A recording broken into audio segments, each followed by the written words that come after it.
J.A. Bayona, it's absolutely fantastic to be able to talk to you about your incredible film, Society of the Snow. First of all, congratulations on the Oscar nomination and the BAFTA nomination. How much does that mean to you? I guess specifically for this film. Well, I mean, it's been a long project. I read the book more than 10 years ago, and also it's been a very demanding project too, in terms of the physical, the way we shot it in real locations. So it's great to be here, especially the way uh, the audience is embracing the film, which is fantastic. You know, it's a movie shot in Spanish with Uruguayan unknown actors, and the receptions had been fantastic all over the world, not only in the Spanish-speaking world. So it's great for us. And can you talk us through when you first became aware of the events that take place in the film? What was your first encounter with this tragic story? I guess, like everybody had the book at home when I was a kid. The book was a bestseller, the original one, Alive, by Pierce Paul Reed. And that was a book that was everywhere. And I remember watching the pictures. I was when I was a kid, very very little kid. Um, and then those pictures are we did those pictures in the film actually. We were recreating all those images, and then when I started to do research on the impossible, a different book written in a very different time, 35 years after the plane crash, was written by Pablo Bierzi, Society of the Snow, and it was a very different take on the story. And actually, that book helped me a lot in the movie I was preparing at the time. I was doing The Impossible, and it helped me to understand some of the episodes of that film. It gave me the inner life of the characters going through a survival situation. So, like, as you mentioned, 2012's The Impossible. That's when you first read Pablo Vierzi's book. What is it about these stories, these survival against all odds stories that appeals to you, that fascinates you as a filmmaker? You know, like I was watching uh, an hour ago a documentary on Vertigo by Alfred Hitchcock, and he said something very interesting. He said, "I am not interested in the ordinary. Actually, I am very interested in the extraordinary, but you can take the extraordinary out of the ordinary." I'm thinking about The Impossible and Society of the Snow, which are both based on a true story, but it's a true story that puts your world upside down in a second, that transform your life in a way that the ordinary becomes extraordinary, and ordinary people has to do extraordinary things, you know. So I'm more like into that, into something that has a psychological background and interesting characters doing the kind of things that I that I would like to see in these kind of situations. In terms of this story, there obviously was a previous film. I think it was 1993. Alive came out. What was it about the story that made you feel it should be revisited on film? Well, actually, it was not me. It was the survivors that 35 years after the plane crash, they didn't recognize themselves in the tale. The tale was all about heroes and cannibalism. You know, that's a very small part of the story, and they wanted to gather together again and rewrite the story. And this is what they did with Pablo Bierzi, and that's what I was more impressed about, this compassionate perspective on the story, this idea of how Pablo Bierzi was able to find that every single person in the plane, on that plane, was important and was fundamental in order to have 16 of them surviving. And I think that idea it resonates nowadays in a very special way. We live in a world full of conflict, and suddenly to see how these people face the most terrible situation and are able to do the impossible just by doing things together, like understanding that you and the other ones are the same, and that was what I attract me from this story, to understand that the other one and yourself is the same thing. That's this idea on this line from Gustavo Cervino to Roberto Canessa: you have the best legs, the strongest legs. You need to walk for all of us. Is this unconscious realization that we are all the same. In terms of telling the story, you opted for a very particular way, which is to narrate the story through Numa's eyes, someone who tragically didn't survive. Why was Numa the chosen lens for this story, this narrative? That was the most difficult thing, probably, is to find a perspective that will justify to tell the story again. The survivors wanted to tell the story again, and sat down with Pablo Bierzi and wrote a book. And then I met them and I talked to them, and I had the impression that they needed the film even more than me. But I had to find out what was left to be told in the story. And actually, I think that it was very interesting that the more I was into the story, the more this character, Numa Turcati, appealed to me. He was the last one to die, and he was remembered to be one of the ones that did the most for the other ones. So that raises an immediate question: what's the meaning for that? It's totally the opposite of the normal hero's journey that you see in a Hollywood film. No, in a Hollywood film, he will survive. Yeah. And I thought that what I was more interested also in the book from Pablo Bierzi was this spiritual layer. And by giving the perspective of the story to Numa Turcati, I was touching something that was immediately something that was almost metaphysical and spiritual. And suddenly when we thought about that, it made so much sense. We were talking about Hitchcock, and Hitchcock used to say that you cannot kill your main character because people will feel cheated.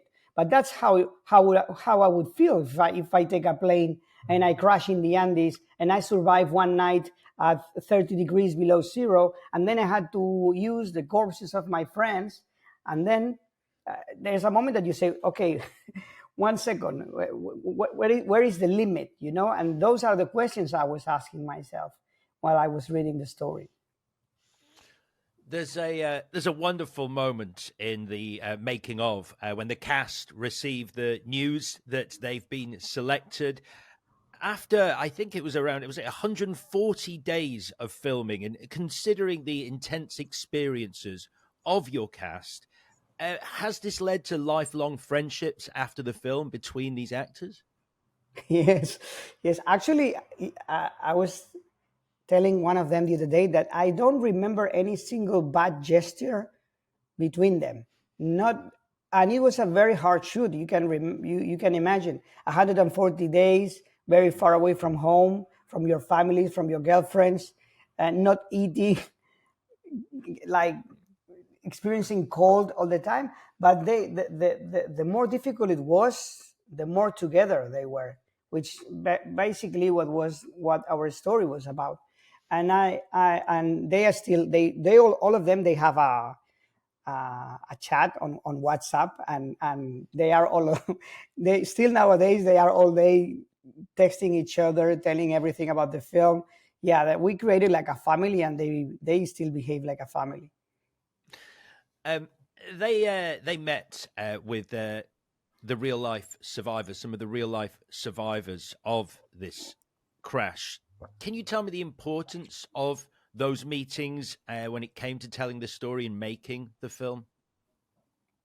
Well, to me, it was necessary that in order to tell the most authentic portrait of what happened, we had to be in contact with them. 15 of them were alive at the time we were shooting. So they became an ally. Every day on set, we had questions and we were able to ask them. All the actors sat down with them, and that started like a relationship with them in a way that it only increased the commitment the actors had with the performance. And also, it was important to meet the families of the dead. This movie, a little bit, is kind of like an exercise of rescuing the memory of those who stayed in the mountain.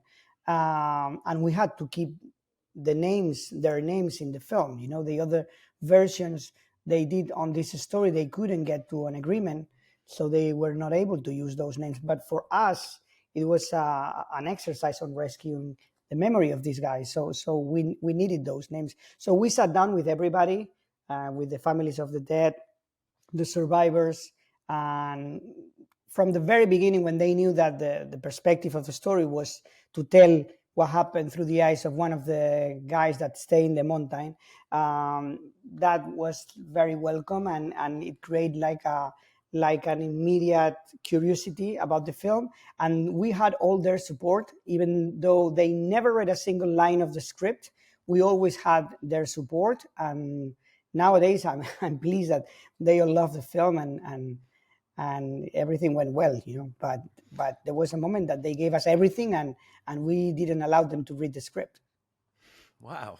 Well, I mean, you mentioned that you engaged, and I'm sure you did, with the survivors in numerous conversations to achieve the authenticity that you have done with the film. Can I ask, in all those conversations, were there any poignant words or pieces of wisdom that they imparted on you that have stuck with you as both a person, a human, and a filmmaker? Well, I mean, like being in contact with these people was always so special, because they are very special. Uh, it's like when you think about that, it doesn't matter if we are rich or poor, black or white. You know, we all have the same opportunity, which is the opportunity of life. We all have that chance. They had that chance 2 times. So when you sat down with them and you talk to them, you can feel it. And that puts you in the position. That puts you in the right position in order to understand the story you're telling. You mentioned the cast got on very well during the filming over this arduous 140-day shoot. Was the atmosphere on this film, what was it like, and was it different to other film sets that you've been on? Was the atmosphere quite unique for Society of the Snow? Yeah, it was very emotional. I can tell you, there were tears every day on set, not only from the actors, but it was funny that sometimes you could turn around and see your camera guy, your camera operator crying, or your cinematographer crying. You know, it was very, very emotional, because the material was very sensitive, and it was very special. You know, the fact that we were so much time far away from home, locked in a ski resort, shooting at those conditions. You know, you leave the set, but then you go back to the hotel and you find the same people at night during dinner. So you create like a family, and the story was so important for all of us that we all felt the commitment with the story. You know, there was this extra element, you know, that increased our commitment. It was very special. It was like the story is about unity and about facing all together one goal in order to survive. And we felt the same in this film, that we everybody was important, and we had to go and work together in order to get what we really wanted. And you filmed at the actual crash sites. You filmed in the Andes themselves. I'm sure that a shoot like this encountered challenges, like every film does. But was there a particularly difficult challenge to overcome in getting this film made during the shoot? It was very important to visit the place before starting main photography, because we definitely needed to understand the context. I think it's a movie that if you explain the context, people will understand what the characters do. So it was very important to understand and the geography and the atmosphere of that place. And when you are there, you understand how epic was what they did. When you see the size of those mountains, when it takes you 3 days to get there, to get used to the altitude. I remember the first night I slept there was horrible, the worst headache I remember I ever had.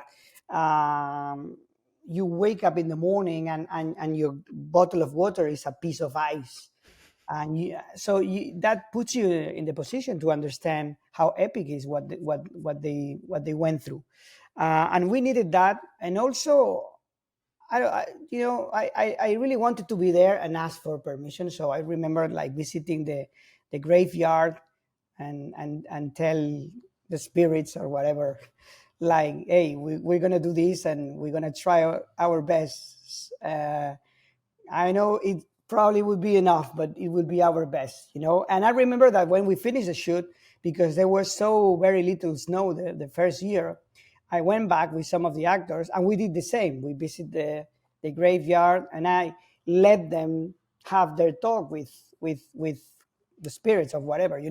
I think these things are important.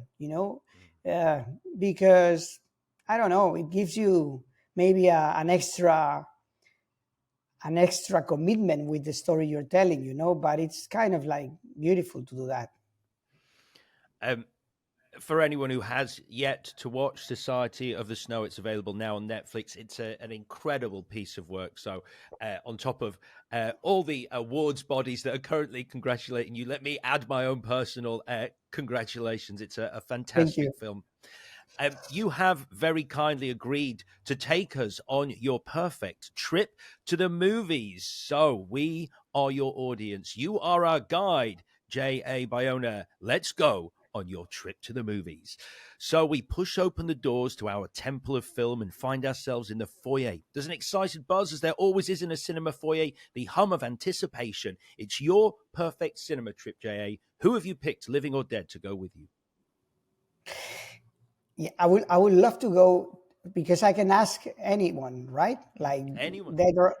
yeah, I would love to go with one of the pioneers, like the Lumiere brothers or George Méliès, since it would be fantastic to see how they react to a modern projection and a modern film.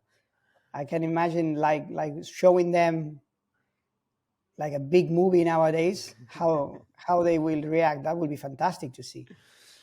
When you say like a big movie, you mean spectacle, visual effects, Yeah, everything. yeah, it could be. Imagine George Méliès watching 2001. Wow. What a That's fantastic. great, yeah, that's a great answer. Wait, but would you, so would you take them to a 3D movie? Like, for example, because Yeah, obviously, okay. that's one of the things that I love the most about Hugo, Martin Scorsese's movie, that was about George Méliès, and the fact that he did it in 3D. I think it's probably the best 3D movie I've ever seen in my life because it's justified. Because George Méliès was one of these big defenders of cinema as an spectacle. It's very related to the fragrant attractions, and that's kind of what 3D does for us. It makes the experience being more like an attraction. And I love that moment in the film when suddenly you see George Méliès introducing the trip to the moon, and that suddenly you see George Méliès movies in 3D. I would love to see George Méliès watching that moment.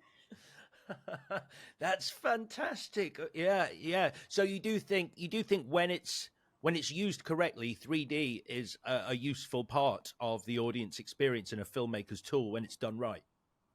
I think it's when you choose the right picture. Hmm. I think there are movies to be seen on 3D, and there are others that, I mean, I don't see myself watching the holdovers in 3D, you know. Yeah. Good point. Good point. All right, Jay. It's you and the Lumiere brothers or George Millet going to the cinema. So there's a clock on the wall in the foyer. It reads a specific time. What time of day are we going to the cinema? I normally go at night because I'm normally working all day. So, and I love to go to the movies at night. Some of the people from the cinema theaters I know here in Barcelona, they tell me that people don't go that much at night sessions. You know, they don't go anymore but that's my favorite time to go to the cinema. Is it so? That's going to be quite quiet then. Do you like a quiet cinema or do you like a busy cinema? Depends on the film. Right. You know, and normally I like it to be full packed. You know, and it's when you really can enjoy the experience of watching a film in the dark with people you don't know. Yeah, but I normally go at night. Can I take you back to the moment when you first watched Society of the Snow with an audience who weren't involved in the film in any way? The first screening of a cold audience. Where Yeah, was that, and where was your head at as the movie began? What were you feeling in that moment? I was dying. That was probably the test screening that we did. We did one test screening in Madrid, and I wanted to die in a moment. I was so nervous. I was not in the cinema. I was outside of the cinema, um, and I remember that we were very nervous. But at the very end, someone came to us with the scores from the audience, and they were fantastic. And from that moment on, everything went really well. Right then. We're going in the evening in a night session of a movie. You booked the tickets for us. Thank you very much. Where in the auditorium are we going to be sitting? Normally, I like auditoriums that have the steep. You know, I'm not a tall guy, so the moment somebody a little taller sits in front of me, I cannot see the whole screen. And normally, I would love to see in the center of the room, maybe a little closer to the screen. Yeah. It's a popular seat. That's a popular seat, and I believe Yeah. in the center, in the middle, is where I spoke to a sound engineer, and they said that is the perfect place. Cinemas are designed so that all the sound goes straight to the middle seats. Yes, it depends on the cinema. I've seen so many different kind of cinemas in the way they work with the sound. I remember when I was in the Venice Film Festival, they sat down. We sat down in the line for the crew for the talent, and they warn us. Okay, the sound is very good here, but if you go to the first rows, it's not gonna be that good. I was like, okay, so they have the whole room prepared for the director and the talent, you know. Right then, we're sitting in the middle, in the center. So the final thing we need before we leave the foyer, the air is full of wonderful smells. All manner of snacks and foodstuffs are available at the various counters. What are you choosing to eat? Again, depending on the film, some movies are better to see without any kind of food. I like popcorn, sweet popcorn. Yeah. Because obviously these days you can get almost anything in a cinema. You hamburgers, pizzas, nachos, hot dogs. Yeah. None of that. No, not in love with the smell of the nachos in the cinema. Yeah. Yes. And the noise as well. I mean, it's such a strange food to have in a cinema. Yeah, but listen, I mean, I remember when I was a kid. I mean, or you see old movies and you see people going to the movies in the 50s, the 60s. All of them will come with their sandwiches and all sorts of foods to the cinema. You know, it's kind of like I don't have a problem with that really. I love this aspect also Hmm. of going to the cinema in a very popular way. I like that. Lovely. Well, it's some sweet popcorn for you. It's time to leave the foyer and make our way towards the auditorium. We push open the doors. Now, the corridor is looking pretty bare at the moment, so I'm going to put up some posters that depict some of your important movie memories. And the first poster I'm going to put up depicts your fondest movie memory. Well, fondest probably because it was the first memory in my life was seeing Christopher Reeve flying as Superman, and I was 3 years old, and that's the first memory in my life. And it's funny that the shot in my mind is tighter than what it actually is, probably because I was sitting very close to the screen, and it was a huge screen. So in my mind, I kept that shot much tighter. But I remember perfectly that image. Not exactly as it is in the film, but I remember it. And I mean, obviously, 3 years old is very young. Do you remember? Do you remember how you felt in that moment? I don't know. I remember that every because I became obsessed with Superman, and I remember like going to see all the Superman movies. I was living in the outskirts of Barcelona, yeah, so there was not a cinema nearby. So going to the cinema was quite an event, and I remember like going like maybe like 1, 2, 3 times per year. But one time for sure was to see the new Superman movie, and I remember like watching the Superman movie and then jumping in my sofa with a red towel and sleeping and having dreams about the film. I was obsessed with Superman, with flying, and then I started to become more and more obsessed with cinema. So a big question then, as a Superman obsessive, would you ever direct a Superman movie? Would you be interested in that? Sure, yes, it would be a personal approach to it. I have my own idea of what a Superman movie is. That has to do with the Richard Donner version because I love that one. But yes, but it had to be. But if I do a Superman, it would be something very personal. Okay. When you say like to do with the Richard Donner version, actually linked to that first movie. No, I don't. Maybe it doesn't need to be linked that much, but it's the kind of philosophy and all the symbolic images and it's a very profound film. Mario Puzo wrote that film, and it's very smart. It's a very smart film and very interesting in terms of the treatment of the hero and all the mythology. It's very interesting.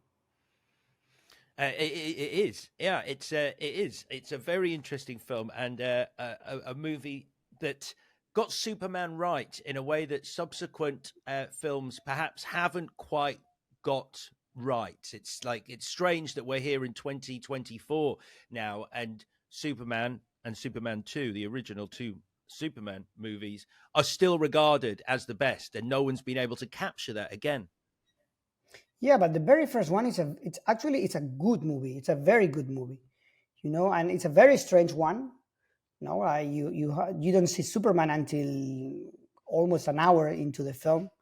You have this beautiful section of Smallville that feels like a John Ford movie, with these shots that they all remind me the Andrew Wyeth pictures. It's a beautiful film, and then it becomes like a comedy where you can see Clark Kent and Lois Lane behaving like Cary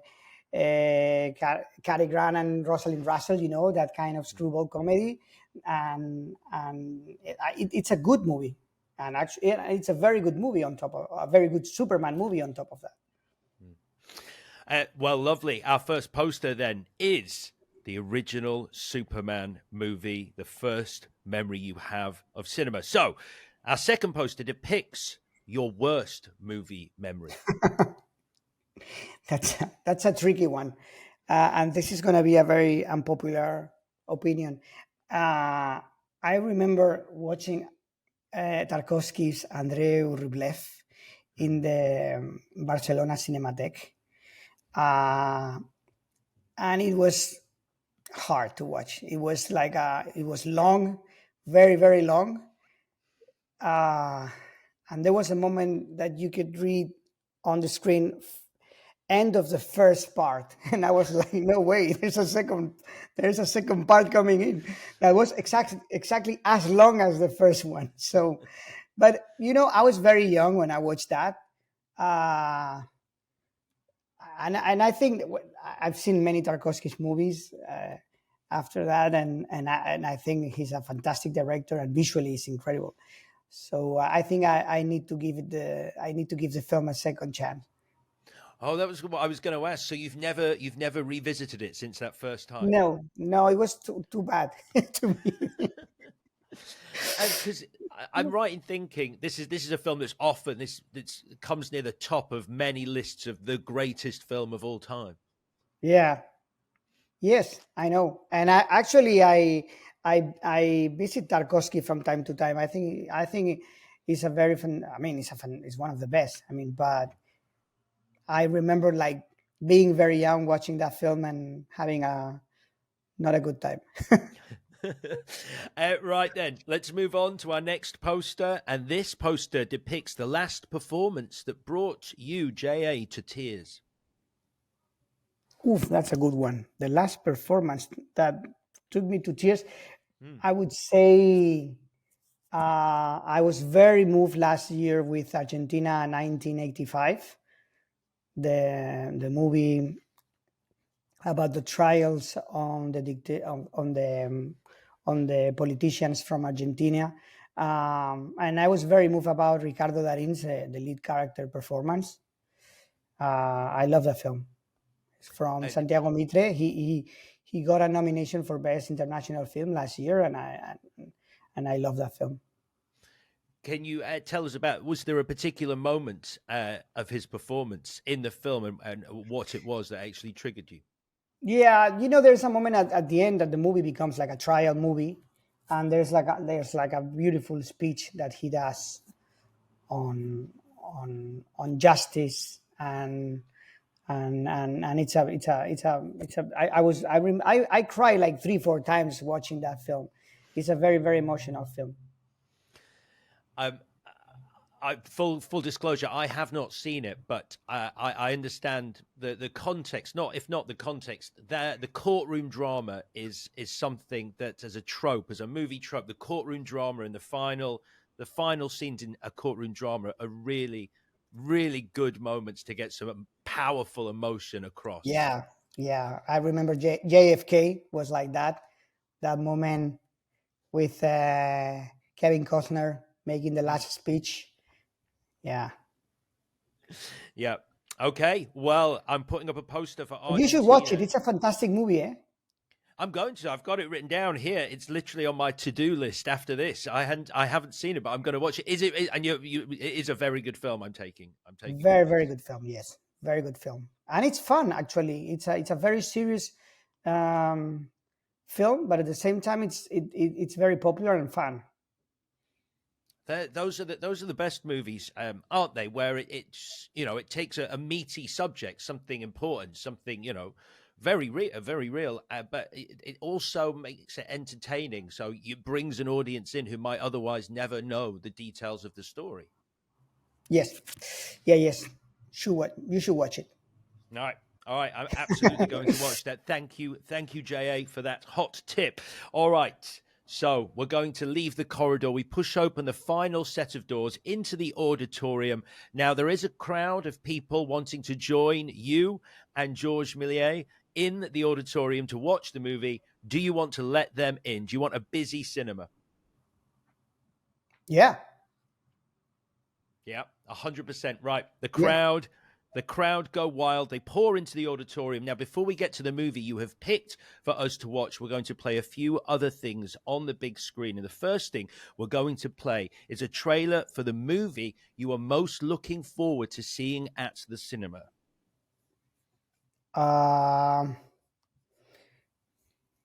I would love to see, and I think he doesn't have a movie soon. It's I would love to see another Peter Weir film.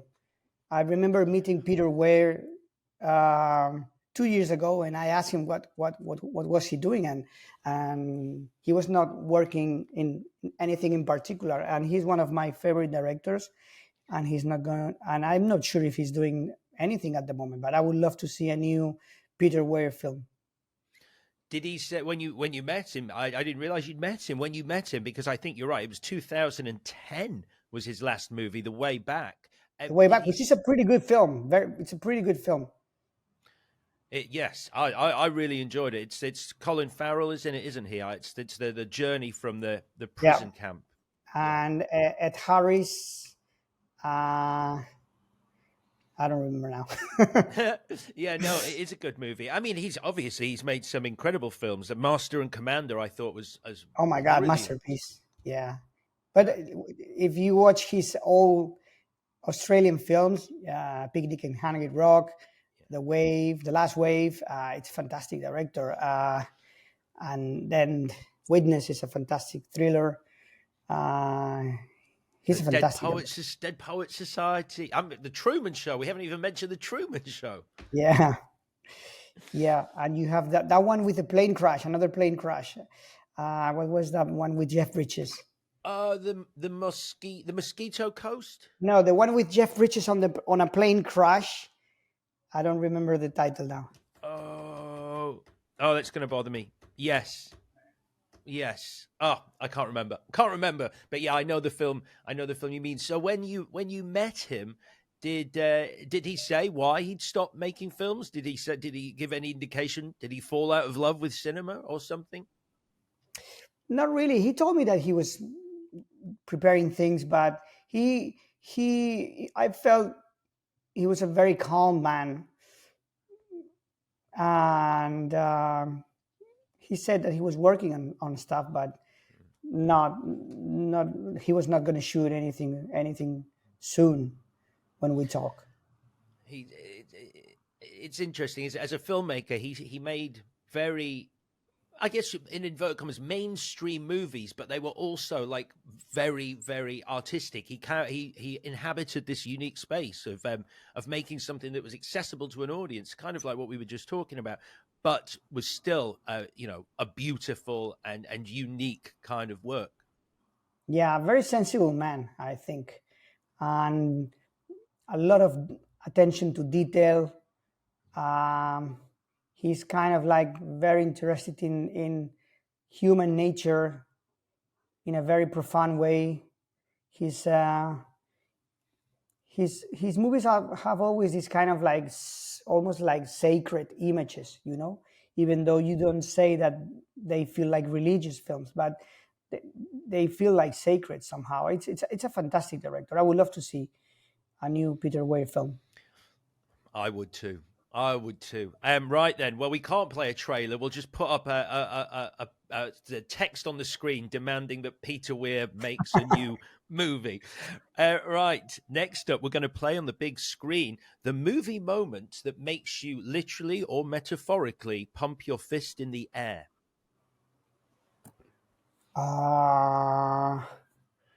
Let me think about it. I think a moment that feels like kind of like very epic to me is the ending of The Good, the Bad, and the Ugly, Sergio Leone. When you have that crazy shot spinning around the character, one of the characters, and you hear the ecstasy of gold from Morricone.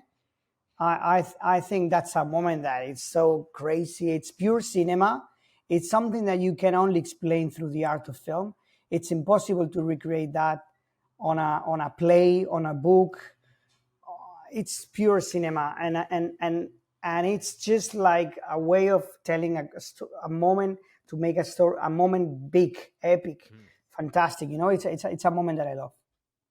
And I'm right in thinking it's because the music is obviously so key, because the scene, the drama is escalating, the tension is ratcheting up as the score ratchets up more and more. Is that right? Yeah, totally. And the editing is fantastic. Yes, there's that final the final boom, the cut at the end is like is Yeah, legendary. yeah, it feels like because probably because Sergio Leone was Italian and he was the son of the owner of a theater, um, and I think his father was an actor too. So probably he was very connected to the world of theater, even operas, because it feels very operistic. He was very connected to music too. Actually, he used to ask Ennio Morricone to compose the music before the shoot. So he was able to play some of the music on set. And by doing so, he was doing some like a very specific musicality to the scenes, and you can tell when you see some of those, some of the best moments from Sergio Leone, they feel almost like from an opera, especially Yeah. that film. Wow, I didn't know it happened that way around. That's fascinating. Okay, great. We're playing the final duel from the good, the bad, and the ugly. Next, we're going to play what you consider cinema's most shocking moment. Shocking moment. Um, just a moment, it would be, if it's just a moment, I would choose the ending of Vertigo, because I still don't understand. It's so, it feels like coming from nowhere, when you see James Stewart and suddenly Kim Novak falls from that tower, from the tower of the church, and it's so shocking. It's like it's something that you will never expect from a film, and the film does it. I mean, and you mentioned Hitchcock earlier. He deals in the extraordinary. If I'm remembering it rightly, so she falls, and then the film just ends. Yeah, yeah. Actually, the other day I saw an ending that he was forced to shoot by the censorships. That it's nothing. It's just a sequence where you can see James Stewart coming back home and meeting with his the woman he's living with, or his friend, and it's nothing. So it didn't make sense to use that ending. I think I know. I think I know the ending you mean. Was isn't there in that ending? You hear that the husband, the guy who killed his wife, the husband. Does it say something like he's being extradited from Europe to America? It's like you get a little more closure. The idea that the husband is going to pay for his crime. I only saw one scene. Maybe the scene was longer, but there was no dialogue. It was just him, James Stewart, going back home. Oh, okay. Okay. Did you say earlier that you were watching Vertigo, or you were watching a documentary about Vertigo? I saw recently Vertigo in the cinema, and I was watching just the extras, the Okay. bonus features. Is that your favorite Alfred Hitchcock movie? I don't think so. It's one of the best, but I really like Shadow of a Doubt and Frenzy. I love these two. Right. Well, we're playing the end of Vertigo on the big screen. So next, we're going to hear the line or piece of dialogue from a movie that most affected you. I would say, because I was very inspired by that line doing Society of the Snow, when Tom Hanks says, when Tom Hanks is dying in Saving Private Ryan, and he says to Matt Damon, earn this. And Yeah. the whole idea of Society of the Snow was also this idea of rescuing the memory of the dead and paying tribute to them, and the fact that they gave so much, they gave everything they had left for their friends. So this idea of earn, that sacrifice was something that was all the time very inspiring in the film. And I remember we mentioned a couple of times with the writers that moment when Tom Hanks says that.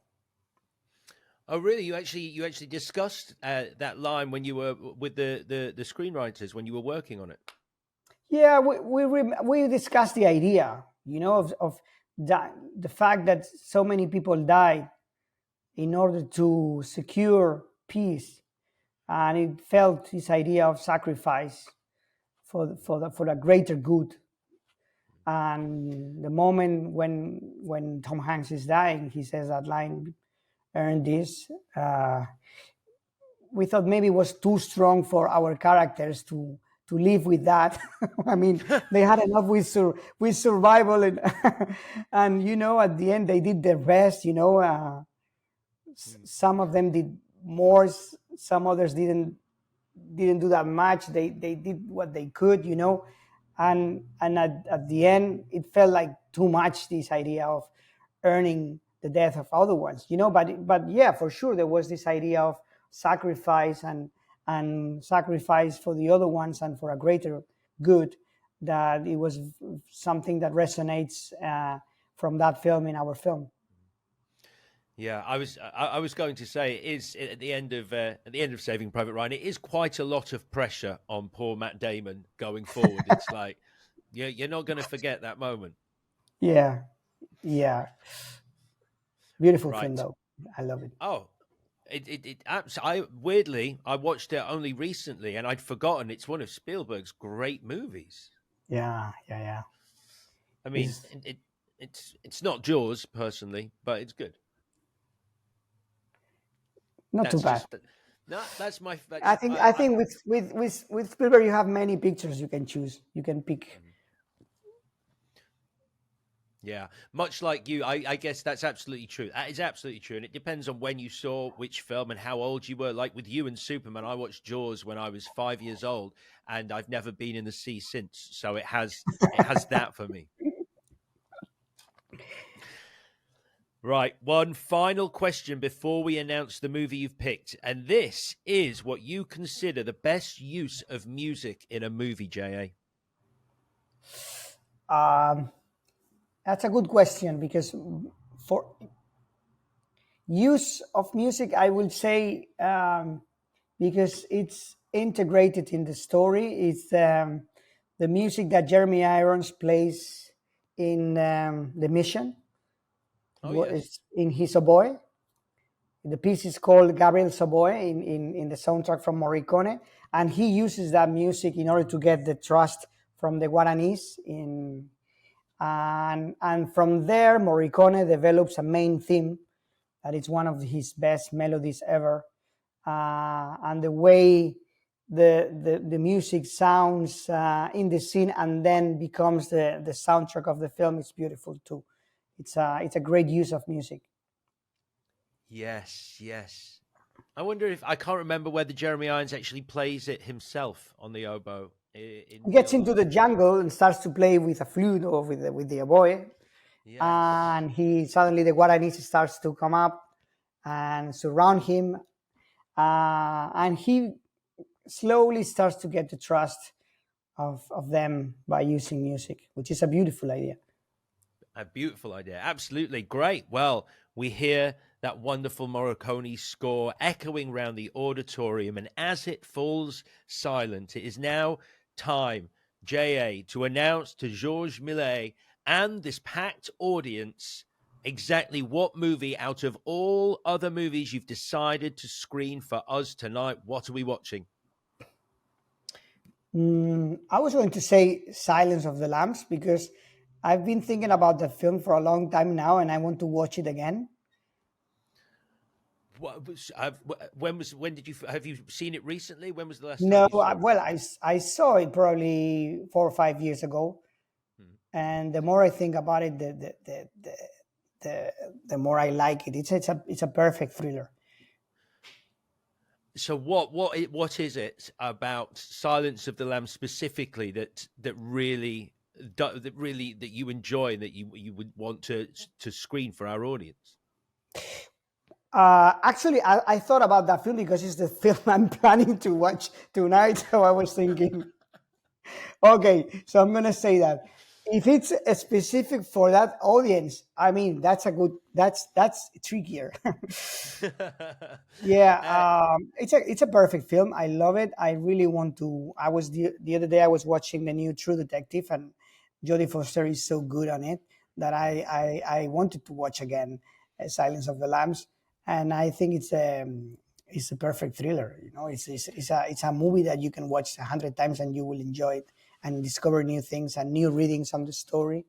I like that reading. I remember that Jodie Foster said once that Silence of the Lambs was basically a movie about a woman trying to help another woman in a world full of stupid men, which I love that description. Oh, that's great. I don't know that I'm going to be able to watch Silence of the Lambs in the same way, knowing that quote, though.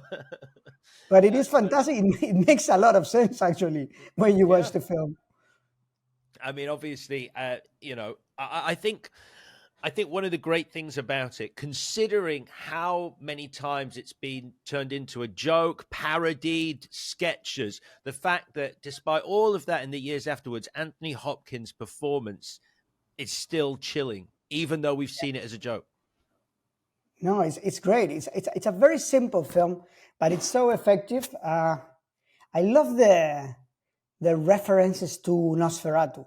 When you get into the kind of cell where Hannibal Lecter is locked in, and it looks like the castle of Dracula. It has this gothic element.